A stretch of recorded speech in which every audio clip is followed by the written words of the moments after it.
Good afternoon, everyone. Are you able to hear me?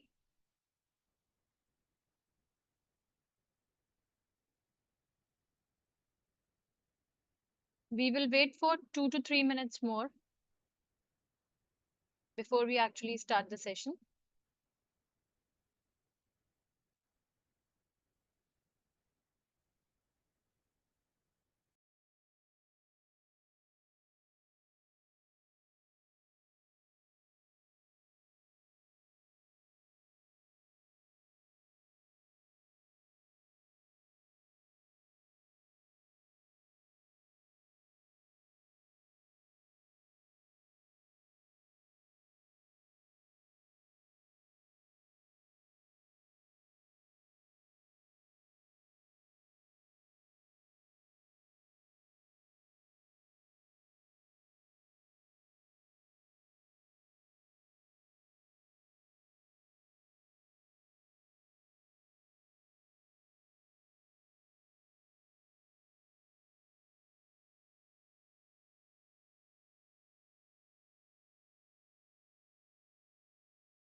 Hi, Aishwarya. We are waiting for Kanudha to join the session.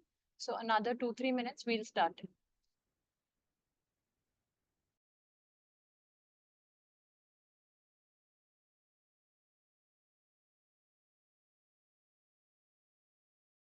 Hi, Shweta. Thank you so much. Sure, we'll wait.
Hi, good afternoon, everyone. Thank you so much for joining this session immediately after lunch. I hope you all had a comfortable lunch. So it's a great honor for us to collaborate with Delhi University. I am joined by two of my colleagues, Dr. Sharda Kanuda and Ms. Aishwarya Nayal. The session today, just a minute, technically, yeah. So this session guides you through the scholarly publishing process and highlights how AI can enhance research, streamline workflows, and improve impact.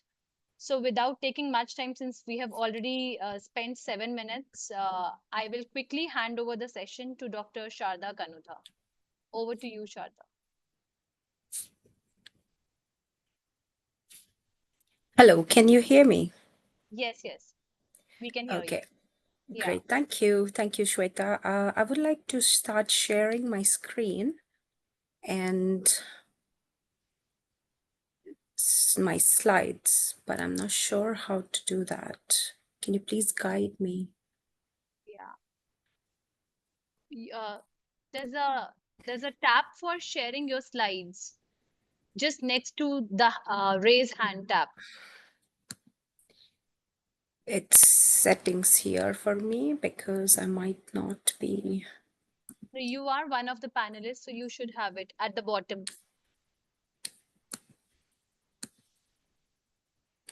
Shweta, I Now, think she is not the panelist. I've just promoted her to the panelist. I think now she should be able to see. able to share my screen. Are you able to see me? Yes, we can see your screen. Awesome, thank you. So, thank you very much, and good afternoon, everyone. I'm Kanuda Sharda, and I'm a scientific editor at Elsevier within the Cell Press portfolio at iScience Journal. It is my pleasure to talk about publishing with influential Elsevier and Cell Press journals today, discuss a bit about, from an editor's perspective, how we look forward to receiving papers, collaborate with authors, and then describe a little bit about the advances of Gen AI in scientific writing and scholarly publishing. So, a bit about myself first. I did my education until the master's degree from Delhi University in physics with an electronics honors. And from there on, I moved to Italy to do my PhD, winning the full term Erasmus Mundus Fellowship. I did my postdoc thereafter from Imperial College London, and I transitioned to working as an editor at Nature Communications in the Springer Nature portfolio.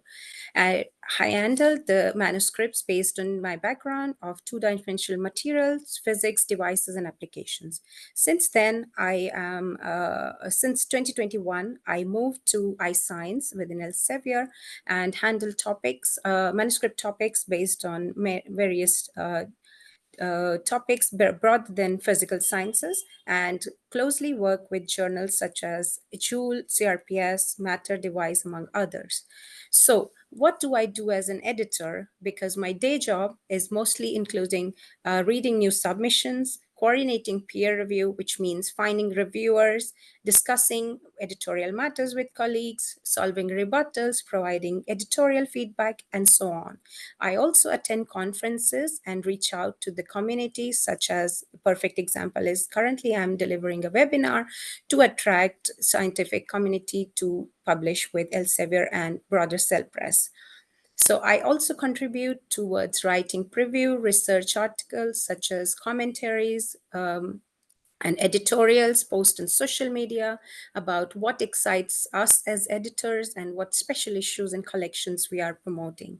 To stay on top and make myself field aware of recent scientific developments, I read a lot of literature. So, my talk today is broadly classified into three major subsections. First, I will describe what Elsevier as a company or publishing house is, how is the Cell Press ecosystem is, and then I will talk about salient features of manuscript preparation and the publication process. Then I will move and conclude with my colleague Aishwarya about role of generative AI in scientific writing and publishing. So Elsevier is a global organization since many years, and we are based in 78 offices around 25 countries. Our network is closely knit with editors and editorial members from the research academia that are working tirelessly with many reviewers and authors that generate inputs to produce research outputs like books, publishing, scientific magazines, and so on. We support more than 10 million researchers based in almost all universities and institutions of the world, and students and healthcare providers from across the world. Elsevier is proud to have products such as exclusive databases and comprehensive for literature access with Science Direct, having articles and downloads mentioned here in more than 2,500 journals and serials. The other tool we have is the product we have is SciWall, which is a research intelligence tool that enables research performance, and data analytics and collaborative partnerships across institutions, organizations, and private universities. Further on, Scopus is our indexing and abstracting database where several million of records and publishers are present. Reaccess is our another product which enables accessing information of millions of compounds and reactions. So essentially, Elsevier is working towards supporting and enabling health and innovation, research in developing countries by supporting women in scientific areas and diversity in STEM topics and technology for development. And we are a foundation since over a decade now. So, because I have worked at Springer Nature and the Cell Press family currently, I would like to share some insights of how the company structures are built. As you know, Nature is the magazine for almost all breakthroughs that they publish. But here at Cell Press, we have Cell and the Lancet that produces and publishes excellent science and innovative science with publishing anything like COVID and Nobel Prize discoveries. Our other product followed by the top tier magazines are research journals, which are counterparts of Nature research journals that are Nature Physics, Nature Materials, and so on, which we have as Joule for energy, Chem for chemistry, Matter for material science, and One Earth for earth science, Device for devices and applications. Patents is our computational journal, Newton and Cell Report Sustainability are physics and sustainable research science, respectively. Then we have Nature Communications, which are equivalent journal is Cell Reports Physical Sciences. Both are gold open access journal, followed by the communication series like Communication Physics, Communications Materials, and so on. And we have the iScience journal where I am based. For Sound Science journal, equivalent to Scientific Reports is our Helion journal. Since I am a more of a physical science editor, I would like to describe a bit about our ecosystem. Different journals, as you see here on the diagram, on the chart here, is based on classified on their subject specificity or their model of publishing business. For example, I will take gold open access and subscription model and the hybrid model a bit further in the slides.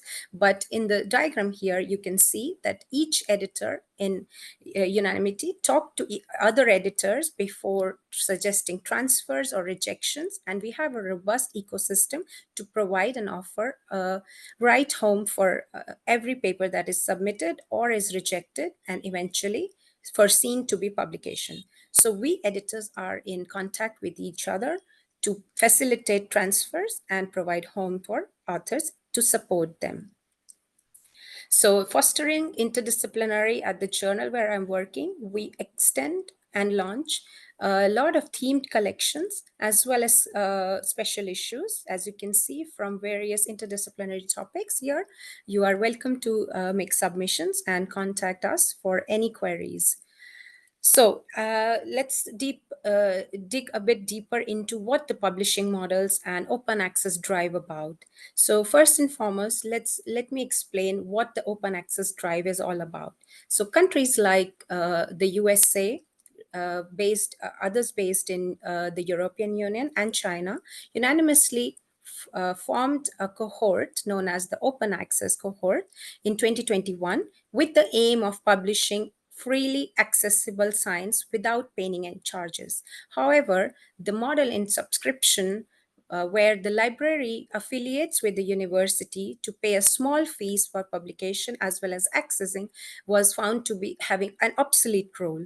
And in countries like India or others in the third world region were not signing up for it just because there were not enough funding for the payment of APCs, which is the article processing charges. So the publisher, to sustain its business and continue to support the authors, started to do a calculation which would levy not a very high, but not also a very small fees, as you can see on the right of my screen, the article processing charges. Based on this, we initiated from 2024 last year January a program that supports called as geographical pricing for open access program, which identifies several journals which publishes open access research to support them financially by offering a higher amount of discount in view of their not enough funding, let's say. So iScience currently is offering 80% discount within this framework by asking authors to pay 20% of the APC, which is to say around an affordable price range in a country where funds can be an issue. The reason I'm describing this is because this comes as a recurrent feedback wherever I visit Indian institutions as an editor to seek submissions.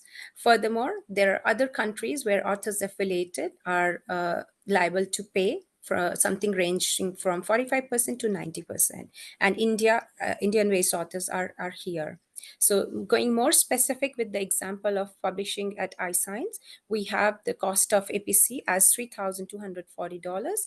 With the 80% discount under this program, authors are requested to pay 20% at further support, seek this 20% support from their department or institutional level or even government support. This open access funding is obviously can be split among collaborators and sought from grants and projects from foreign countries, or possibly ask the waivers from editors, which are limited every year. So let's delve a bit more deeper into how we foresee the manuscript preparation to be. Once you are ready with the thought of writing a manuscript, definitely it is a good idea to assess the impact of the paper. Is it going to be impacting a broader audience? The research scope is going to be nicher. So it depends, leads you to identify the journal of your choice. Thinking about how to develop and write, submitting a manuscript, and then overview of a review process, what editors and publishers are looking for with the reviewers, and how to deal with comments is what is we are going to learn about here. So telling a story makes the whole idea of having an original and innovative research that will add to the field.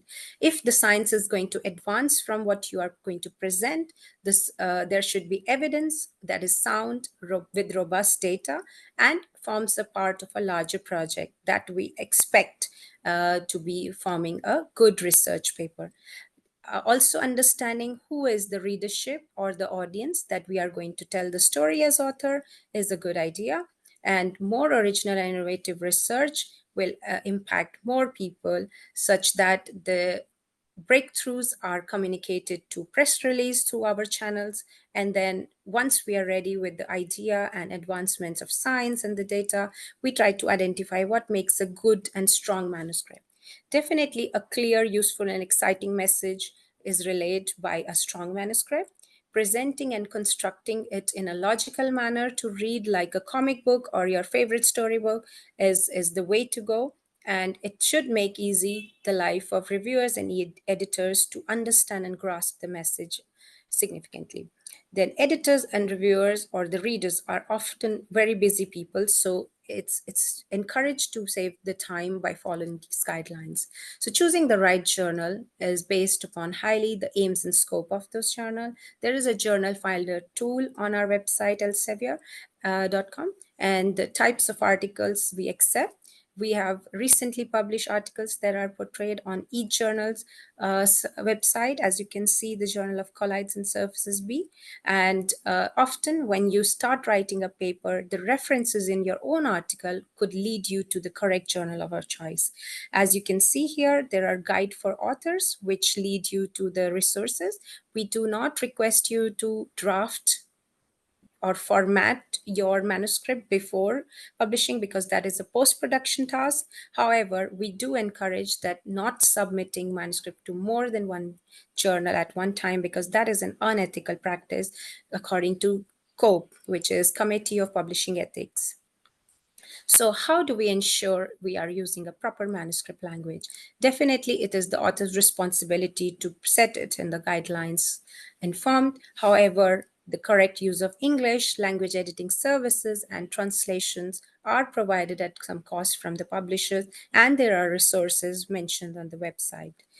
Manuscript language tenses are there for each section. In the interest of time, I'm not going to go into each section. However, the main message of this slide I would like to convey is that use a logical work flow of your paper skeleton, and then use short sentences.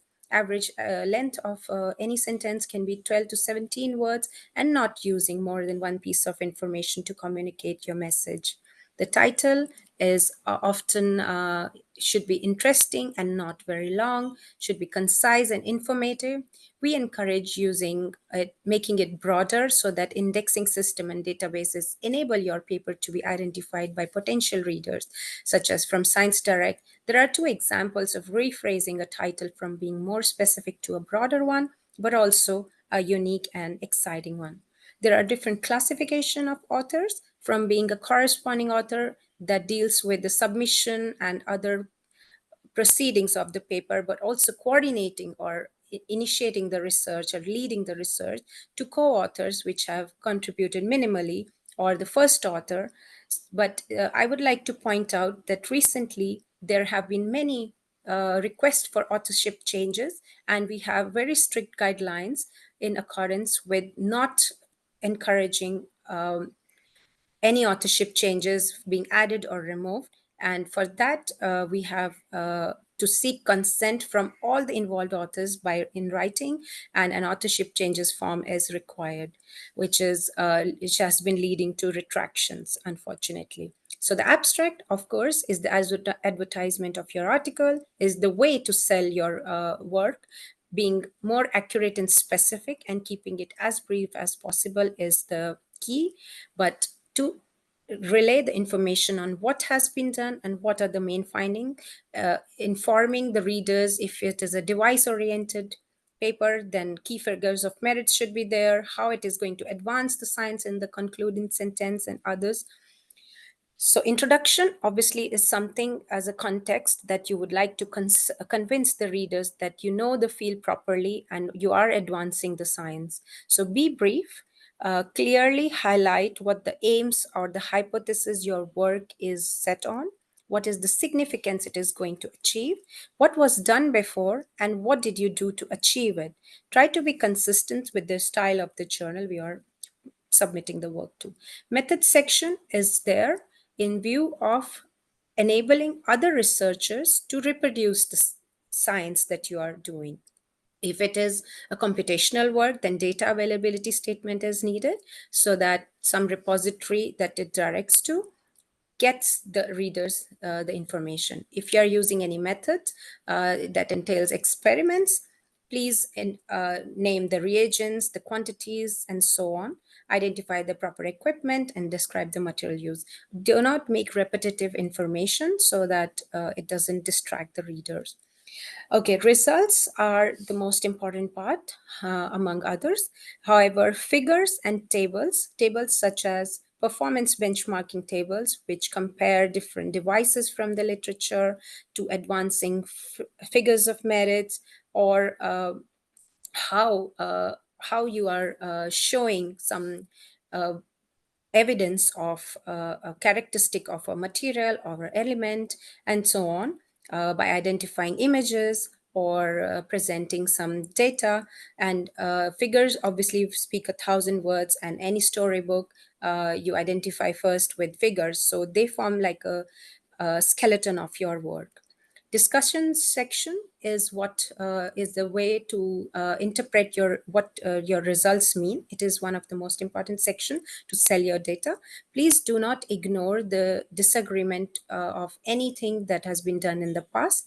Try to confront it professionally and convince the reader that you did a better or correct work, and discuss the limitation and implications. For that matter, in iScience, we have limitations of the study section as well. So here you would need to compare published results with yours from the literature. Concluding of the paper with conclusion sections really tells how the work is advancing the field from the present state of knowledge, should be again clear, and justifies how your work is there. Suggest future experiments, and use of phrases that are highlighted here is highly encouraged. References are the way to cite previous works. Obviously, if a PhD student has started to do their research, they are not building something overnight, and they are directing to previous works. Please do not use too many references for that matter.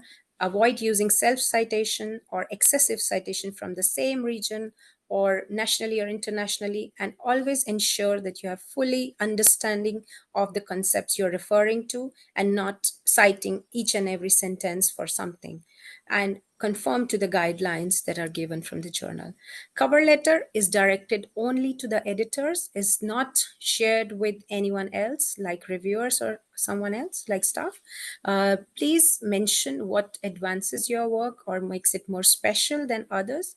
You can note special requirements. A typical example is like this. You can note some special requirements like suggested or blacklisted reviewers here in confidence, which goes to the editors only. And then definitely an approval statement from all authors that work is submitted with everyone's agreement, and that is there is an explanation for importance of the research. Let's go to how the manuscript is evaluated over time. Once you submit, we take around 4 days or less to evaluate and provide the first decision. Then, if it is advanced to the peer review stage, by 4 weeks, we receive review reports from around 3 to 6 reviewers, which after some delay or not, forms a collective feedback for editorial evaluation and discussion within the team to enable us, the editors, to provide a decision to the authors.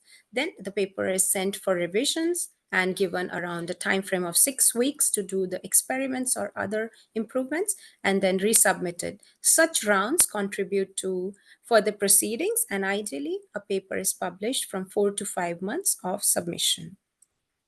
Okay, peer review, as you know, is not the most perfect system on earth. However, it is proven to be essential filter used for separating science from any speculation and protecting and determining the scientific quality. Once a paper is published after peer review, it does improve the quality, but it also signifies the validity and originality of research. Publishing in peer-reviewed journals protects authors' work and claim their authorship, and it has been around for over 300 years now.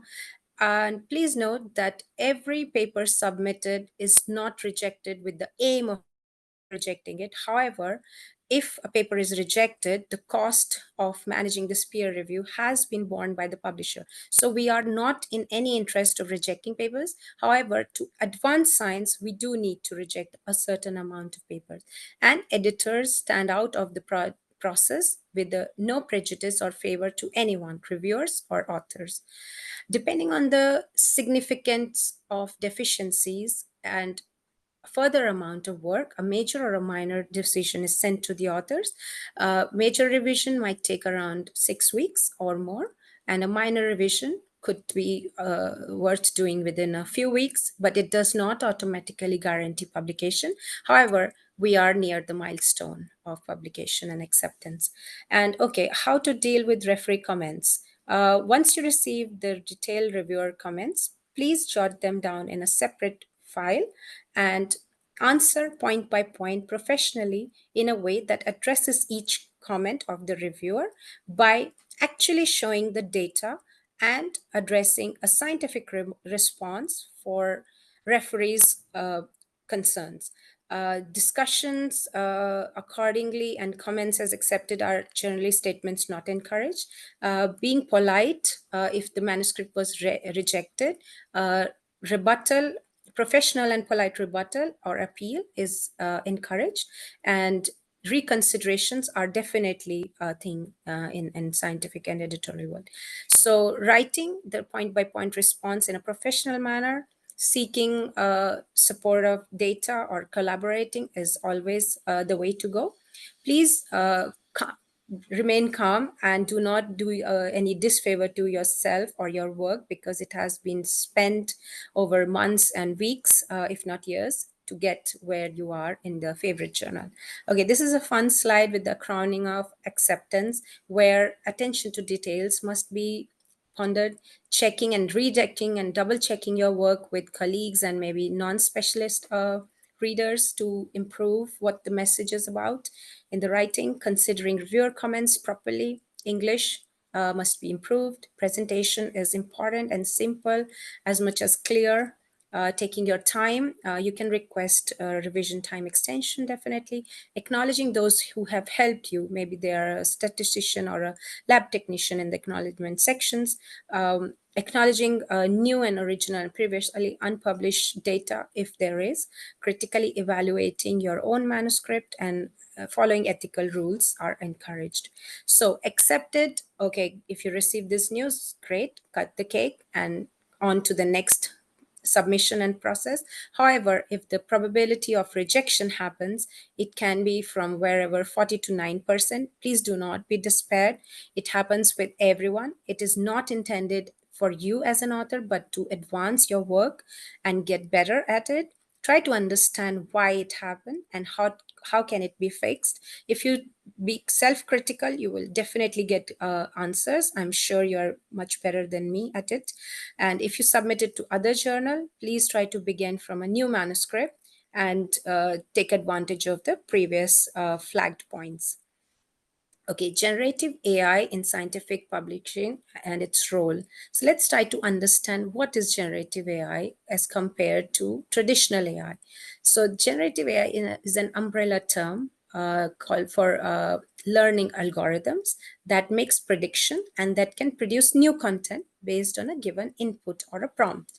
The input can be something like few words or keywords that generates an output which is intelligent and new in the form of text, coding, image, audio, video, and so on. Traditional AI analyzes data and tells you what it sees. However, generative AI can take the same data and create something new. This technology is present in the form of freely available ChatGPT, Bard, Bing, and so on, called as large language modules. And these LLMs are they generate the text by predicting the likelihood of what a word given to the previous words, and then algorithmically work on it, giving the result. The result is sometimes indistinguishable from what we can read. So incorrect and incomplete or biased information can be generated. So this technology is highly encouraged to be handled by human oversight and strict control.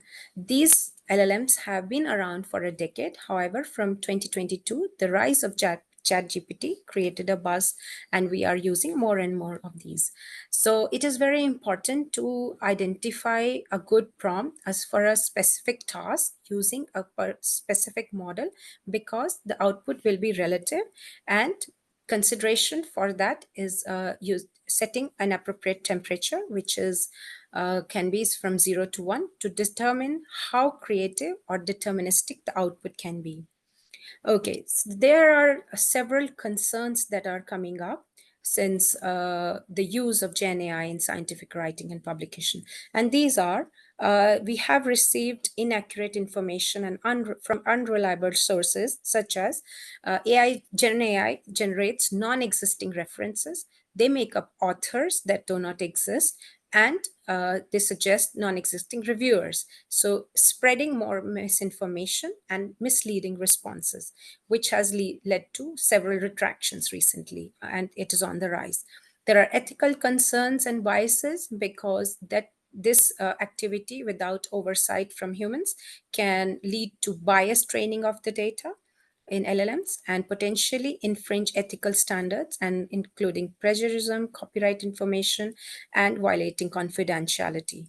This heavily impacts the environment because training and running these AI systems involve a great deal of computing power, carbon energy systems, and water usage.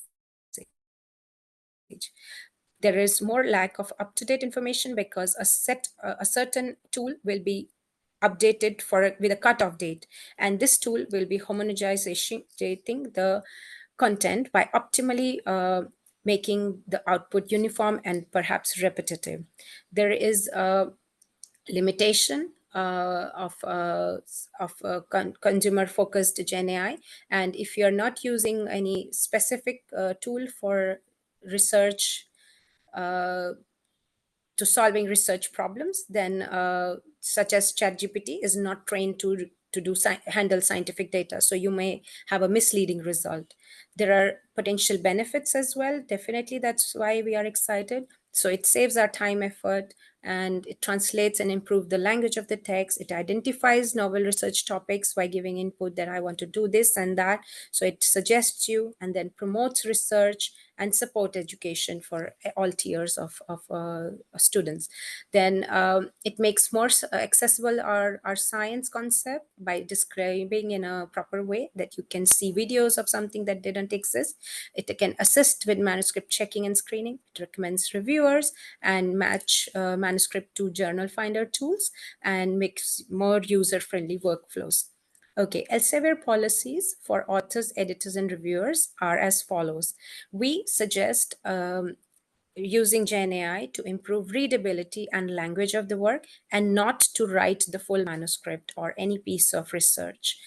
We encourage using controlled and human oversight working with these tools and disclose the use of generative AI in the acknowledgement section. Never please use Gen AI tools as co-authors, and these policies are listed in the links below. Editors and reviewers are using these, but we refrain the use of refrain the uploading of manuscript in these tools as it may violate confidentiality and authors' rights. Never upload peer review reports or use it to write review reports because we can identify using our tools what is AI generated or not, and editorial decision letters are not, because if you are an editor as well, you must not use it to do journal business and workflows. Right. The policy regarding making figures and images and artwork is that we do not allow generative AI to create images or data in submitted manuscript. There can be exceptions where the Gen AI tool is a part of research design or research methods by declaration, definitely, and the use of AI tools in production of only cover artworks. So actual figures or data is not allowed. So in summary, our policies encourage Elsevier's Gen AI policy around for authors is to emphasize responsible use and need for disclosure. We want to protect your rights, and reviewers and editors maintain confidentiality and data privacy. And we work with other organizations to provide uniform guidelines and monitor ongoing developments in these closely related areas to refine policies as appropriate, because this is an extremely fast evolving field, and we are open to receiving feedback and answering any questions in the links mentioned here. Elsevier's responsible AI principles consider real-world impact for our solutions. We take very serious action to prevent the creation or reinforcement of unfair bias. We can explain how our solutions work and create accountability through human oversight. We respect privacy and champion robust data, and we have our ever-changing policies and proceedings listed in the link below.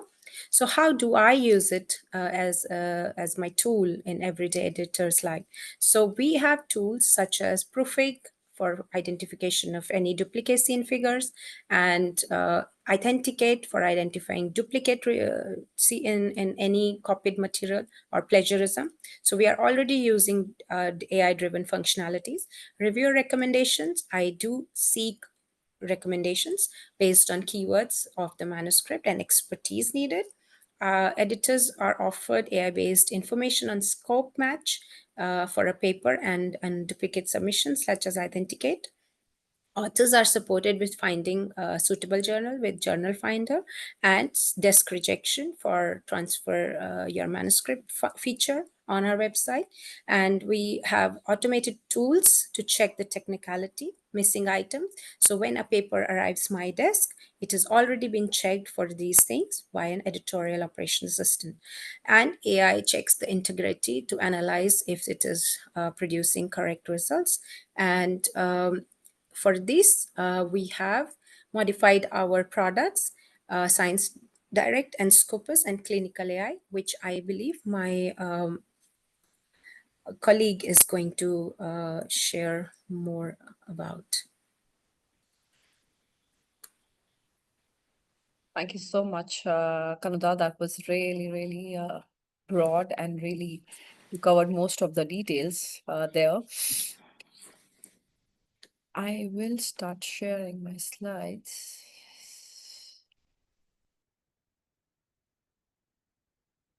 Shweta, can you confirm if you can see my slides?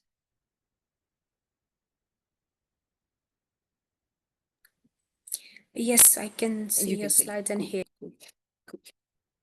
So, hi everyone, once again, I'm Ashwarya. I work as a customer success manager for Elsevier. Today, we are going to speak about science AI. Now, my colleague has briefly spoken about how we work on various technologies and how this sets it apart from other AI-based tools. But I will take you through some slides before we go into the live demo. So today's agenda, I'll briefly talk about my colleague has already covered how is AI reshaping the content discovery research workflow. What are our guiding principles of AI ethical development and the real world applications? Now, if we talk about today's research workflow, it is very complex. There are a lot of challenges and insecurities are revolving around. So how do you researchers like yourself navigate such complex research workflow? Researchers in particular have quite a lot in their plate. You do a lot, from securing funding to finding right collaborators to reviewing literature, designing your studies, and running experiments. Choosing where to publish and where to read. Researchers seem to be going back and forth between these tasks. So the question comes here, how can they manage these tasks, many tasks at a time? How are they navigating such complex research workflow and how are they supporting them? How are we supporting you in doing this in the most efficient manner?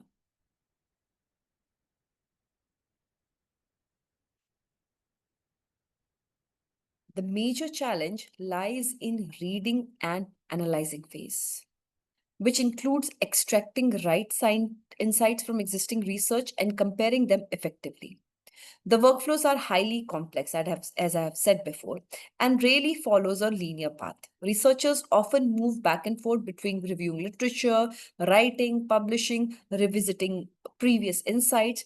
They are dealing with heavy loads of data throughout this process. And then there is AI,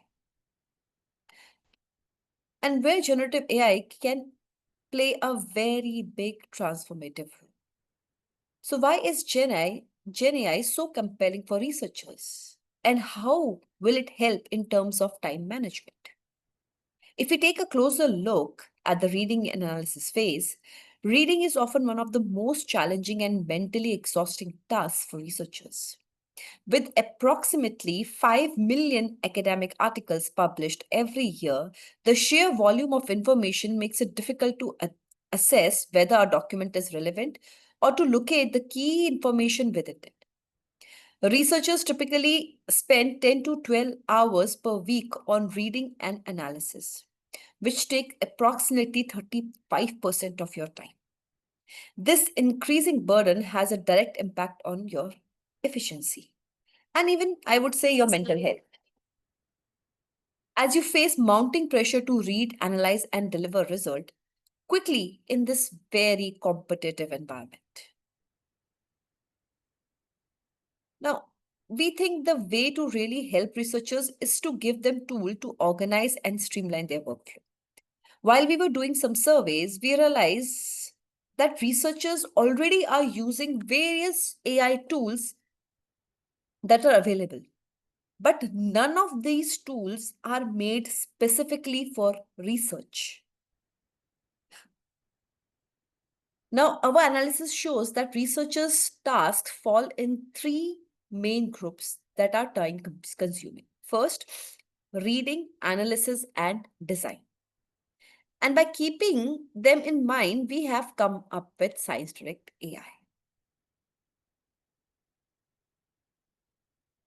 Not only at researcher level, but also I would say at institutional level, we are facing challenges by this huge oceans of data that we have. We have seen many researchers facing challenges around incomplete understanding of existing work in their field. This can lead to pursuing lower impact experiments. So these setbacks just don't slow down the individual progress, they hinder the advancement of science and affect the performance of entire research institution. The result is loss of competitiveness, inefficient use of funding, and ultimately wasted resources. When resources, sorry, and when resources are wasted, university often respond by cutting budgets to drive efficiency. Ultimately, it will affect you as a researcher. So what would a great AI tool for researcher analysis looks like? Selecting the right AI tool plays a very significant role so that it will help you in reading and literature analysis. It should be following characteristics like depth. It should be able to reflect the full extent of trusted scientific record and limits hallucinations. The tool should be transparent. Whatever the tool claims should be traceable and citable. The tool should be usable, should be designed for the research community, for the researchers. And it should enable reproducibility. A champion AI literacy and support continuity by sticking with existing destination instead of creating the new ones. It should provide, it can be picked up and applied by anyone while keeping users in control. And last but not the least, continuity. Now, what is Science Direct AI? Science Direct AI enables researchers to explore, compare, and uncover insights from deep within millions of full text peer reviewed scientific papers and book chapters just by one click. With the help of Science Direct AI, you will be able to accelerate your research. It is as easy, as simple as it comes. You simply add your query in the most layman word. Your query gets optimized, so you don't have to worry about that. And you get a response rooted in the full text peer-reviewed literature, including citations and references, specific passages from one or more documents. Now, I am pressing on this again and again that the result, the summary that you get is from full text peer-reviewed literature. You can always go to ChatGPT, but as I said, it is capable of hallucination. It is capable of making up references. It is also capable of making up authors. But with Science Direct AI, we have made sure that you have minimum hallucinations and all the content you are getting is from trustworthy peer-reviewed literature. I'll stop sharing for a brief moment and I would like to take you to a live demo. and we will see the power of Science Direct AI.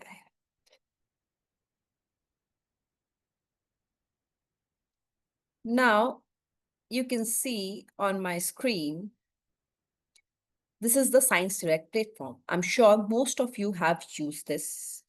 And here you can see Science Direct AI. Once I click here, you can type any questions in the most layman words. And I request all of you to please send me a prompt here in the chat. Anything that you would want to ask, I have just enabled the chat and I'll show you the power of this tool. Anything that you would like to ask in the most layman language, you can type it and I will use that as a prompt.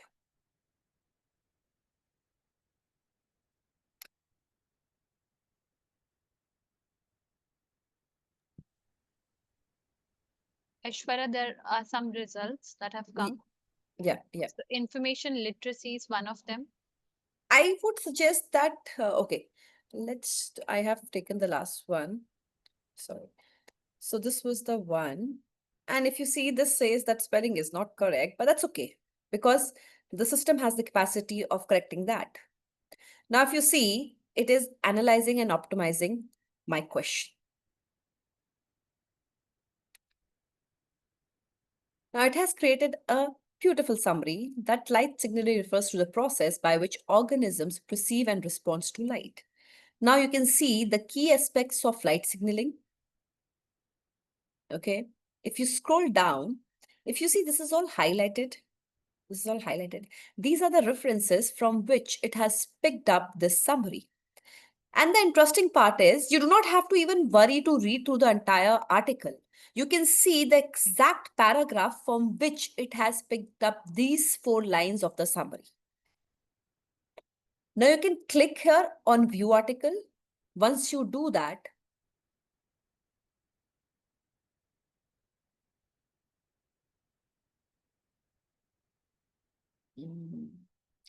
so this is again, this is not from Elsevier, this is from Nature. As you know, Elsevier hosts other publishers as well. So it has taken you to that paper. Let me open this particular paper. So now I have opened a second. Just a second. Just close this.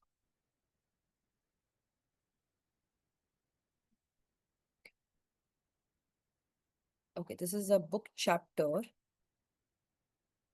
And once I open this, if you see, the AI has opened a reading assistant for me. This is like a personal assistant to me. It has given me the summary. It is also telling me what all follow-up questions I can ask. For example, I can ask, what are some examples of how light signaling regulates?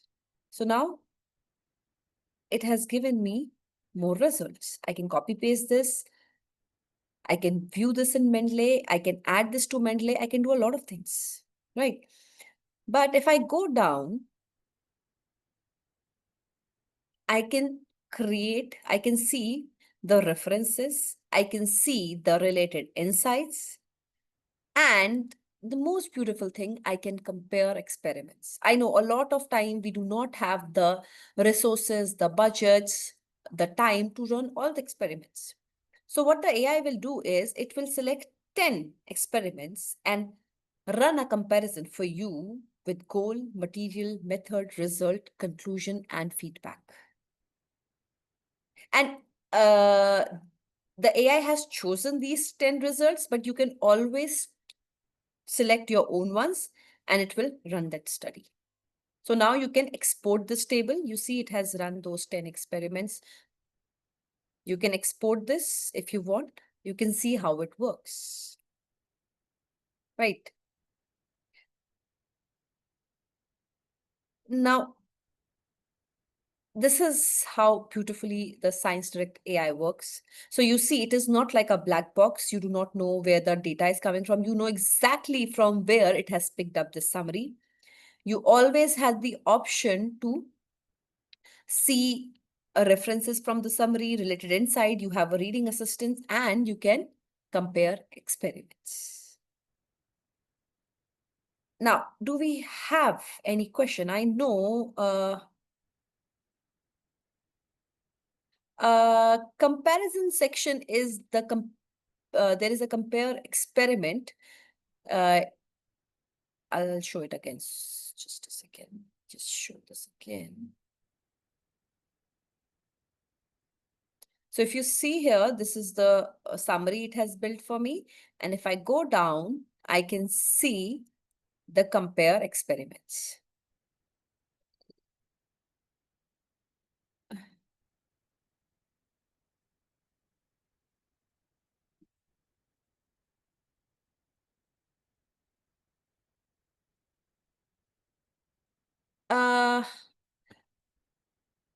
I think my colleague will be a better person to answer the questions around access.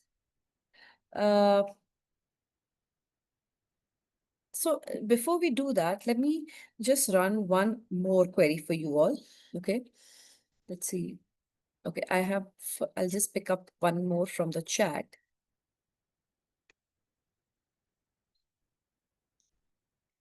Digital business transformation. You have the option to include Scopus abstract, so the knowledge base will be bigger, but please be mindful, it is from Scopus, it will just be picking up information from the abstract, not from the entire paper. So now you can see the summary, digital business transformation referred to comprehensive. You can see the summary here. You can see from where it has picked up these papers. Sorry, the summary, you can see exactly the paragraph from which it has picked up. You can view the chapter, you can add this to your library. If I go further down, you can see the references, you can compare the experiments, or you can ask more follow-up question with the AI is suggesting. So this is how simple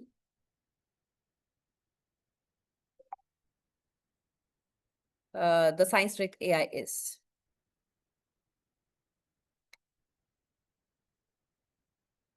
I would say if you compare the tools, the other tools that are available in the market, I would say Science Direct is one of the biggest platform of scholarly peer-reviewed content.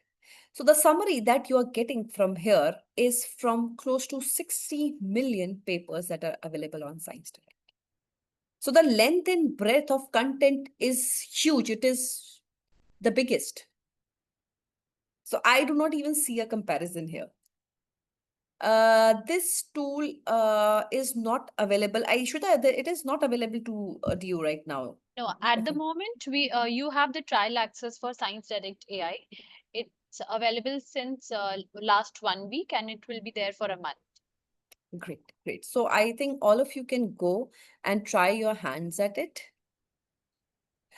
Yeah, I would strongly encourage everyone to use Science Direct AI, and based on your likings, you can also approach to your library for further extension. Shudha, I think I have a few more questions for Kanuda in the chat. She's answered most of Sure. them which were there in Q&A. Yeah, I answered a few, but I'm happy to take live questions as well. So there's a very specific question. Can you please provide information about submitting a manuscript of humanities and social sciences discipline?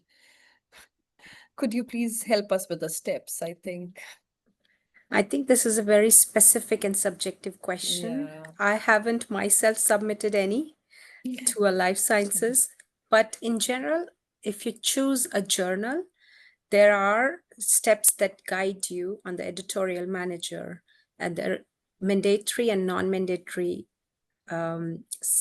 information is asked as you go. But if it's something is specifically bothering you, we can definitely resolve and take it offline. There's another question. Can AI data can we use AI data generated by Science Direct AI in our paper? So yes and no.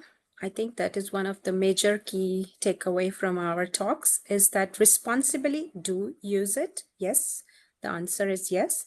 But if you really depend on it and the model or the tool you are using, it might risk you to have a wrong, biased, or incorrect response as output. So with human oversight, please go ahead and have your actions determined in a controlled way. Okay, there's another question about Science Direct AI. Are all the papers coming from Science Direct AI in Science from Science Direct into Science Direct AI, or it cites also papers from other publication houses?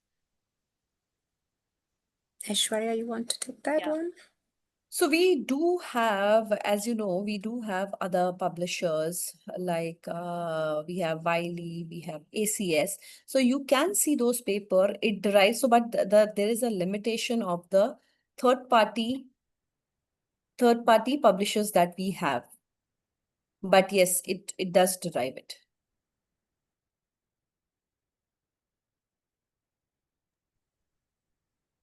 Okay. Kanuda, there's a question. When we check grammar or paraphrase some text, then it will be considered AI generated text. Not immediately. We don't disregard that you check grammar or paraphrase it, but if it is overlapping and you're using same information over and over again, Authenticate tool will definitely pose questions on checking and phrasing it. So paraphrasing, I think, is not allowed, but checking grammar definitely is. And there is a fine line between both of them. Also, I think there is some confusion because I think with the name Science Direct AI, please be mindful, it does not give content only from science. It has a lot of content from social sciences, humanity, business management, economics, history, psychology. So there are more than 23 subject collections that are part of Science Direct. So you will also find a lot of social sciences books, content on Science Direct. I think now, Shweta, we have I answered think most we're of the through with the questions. questions. Yes. Yeah. So thank you so much, Dr. Kanudha and Aishwarya. It was a wonderful and very insightful session. And thanks for taking all the attendees and myself as well through the publication process. We have discussed best practices, common challenges, and also the strategies to make the work more visible. I understand publishing, and all of us understand that publishing is not just about getting your papers accepted, it's about communicating your research effectively and contributing to knowledge that can inspire a change. Thank you for your active participation, everyone, and I encourage you to take these insights forward with confidence and embark your own publishing journey. Thank you so much, everyone. Thank you, everyone. Bye-bye. Thank you, everyone. Thanks so much.